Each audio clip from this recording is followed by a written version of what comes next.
Hi friends, எல்லாருக்கும் வணக்கம். இன்னைக்கு நான் மெட்ராஸ் சமையல் பார்த்து கொத்து சப்பாத்தி ட்ரை பண்ண போறேன். இப்போதான் நான் ஃபர்ஸ்ட் டைம் இந்த கொத்து சப்பாத்தியை வீட்டில் ட்ரை பண்றேன். இதில் நான் ஸ்டெஃபி அக்கா சொல்ற அதே அளவில் தான் இன்க்ரீடியன்ட்ஸ் எடுத்து ட்ரை பண்ண போறேன். ஃபர்ஸ்ட் 4 சப்பாத்தி ரெடி பண்ணி வச்சுட்டு இதை சின்ன சின்னதாக கட் பண்ணி வச்சுக்கலாம். இப்போ ஒரு பேனில் 3 டேபிள் ஸ்பூன் அளவுக்கு எண்ணெய் ஊற்றி சூடு பண்ணிக்கலாம். இந்த எண்ணெய் சூடானதும் 1/4 டீஸ்பூன் அளவு கடுகு சேர்த்துக்கலாம். கடுகு பொரிஞ்சதும் இதில் ஒரு சின்ன துண்டு பட்டை, 2 கிராம்பு, 2 ஏலக்காய் சேர்த்துக்கலாம்.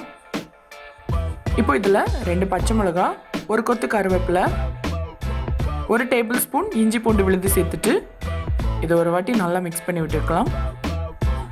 இப்போ இதில் குட்டி குட்டியாக நறுக்கி வச்சிருக்கிற 2 வெங்காயத்தை சேர்த்துட்டு நல்லா வதக்கி விட்டுக்கணும்.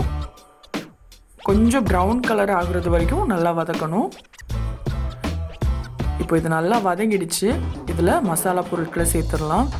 1/4 டீஸ்பூன் மஞ்சள் தூள், 1 டீஸ்பூன் மிளகாய் தூள், 1/2 டீஸ்பூன் கரம் மசாலா தூள், 1/2 டீஸ்பூன் ஜீரகத்தூள், அப்புறமா தேவையான அளவுக்கு கொஞ்சமாக உப்பு சேர்த்துட்டு இதை நல்லா மிக்ஸ் பண்ணி விட்டுக்கலாம். ஒரு 2 நிமிஷத்துக்கு இது நல்லா அப்படியே கலந்து விட்டால் போதும். இப்போ இதில் நல்லா குட்டி குட்டியாக நறுக்கி வச்சிருக்கிற 2 தக்காளியை சேர்த்துட்டு கொஞ்சமாக தண்ணி சேர்த்துக்கலாம். இந்த தக்காளி நல்லா வதங்குறது வரைக்கும் அப்படியே மெதுவாக மிக்ஸ் பண்ணி விட்டுட்டே இருக்கணும். இப்போ இது எல்லாமே நல்லா வதங்கிடுச்சு. இது எல்லாத்தையும் அப்படியே ஓரமாக ஒதுக்கி வச்சுட்டு நடு பக்கத்தில் 1 டேபிள் ஸ்பூன் அளவுக்கு எண்ணெய் சேர்த்துக்கலாம். இப்போ இதில் 3 முட்டையை உடைச்சி ஊற்றிக்கலாம். உங்களுக்கு முட்டை அதிகமாக தேவைப்பட்டுச்சுன்னா கூட ஒரு முட்டை சேர்த்துக்கோங்க. இது கொஞ்சம் வேகிறது வரைக்கும் இதை மிக்ஸ் பண்ணி விட வேண்டாம். இப்போ இதில் கொஞ்சம் உப்பும் கொஞ்சம் மிளகுத்தூளும் சேர்த்துக்கோங்க.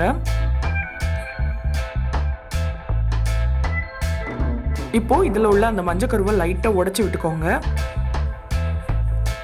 இந்த முட்டை கொஞ்சம் வெந்ததும் இதை அப்படியே மெதுவாக லைட்டாக மிக்ஸ் பண்ணி விடுங்க. இந்த முட்டை வேகிறதுக்கு முன்னாடியே நீங்கள் மிக்ஸ் பண்ணி விட்டுட்டிங்கன்னா அந்த முட்டை உதிரி உதிரியாக தெரியாத மாதிரி இருக்கும். இப்போ இதில் நறுக்கி வச்சிருக்கிற சப்பாத்தியை சேர்த்துட்டு ஒரு கைப்பிடி அளவுக்கு கொத்தமல்லி இலையும் சேர்த்து நல்லா கலந்து விட்டுற வேண்டியது தான்.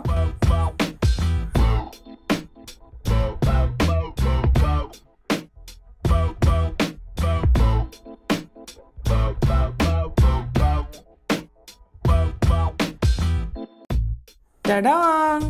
சூப்பரான கொத்து சப்பாத்தி ரெடி. இப்போ கொத்து சப்பாத்தி ரெடி பண்ணியாச்சு. இதை டேஸ்ட் பண்ணி பார்க்கலாம். இதோட டேஸ்ட்டு கிட்டத்தட்ட கொத்து பரோட்டா மாதிரி தான் இருக்குது. இது ரொம்ப டேஸ்ட்டாக இருக்குது. உங்களுக்கு தேவைப்பட்டால் நீங்கள் சிக்கனோ மட்டனோ சேர்த்து சாப்பிடுங்க. ரொம்ப ரொம்ப டேஸ்ட்டாக இருக்கும். சூப்பரான கொத்து சப்பாத்தி எப்படி ரெடி பண்ணுறதுன்னு சொல்லி கொடுத்த மெட்ராஸ் சமையல் ஸ்டெஃபி அக்காவுக்கு ரொம்ப ரொம்ப நன்றி. அடுத்த வீடியோவில் இன்னொரு ரெசிபியை ட்ரை பண்ணலாம்.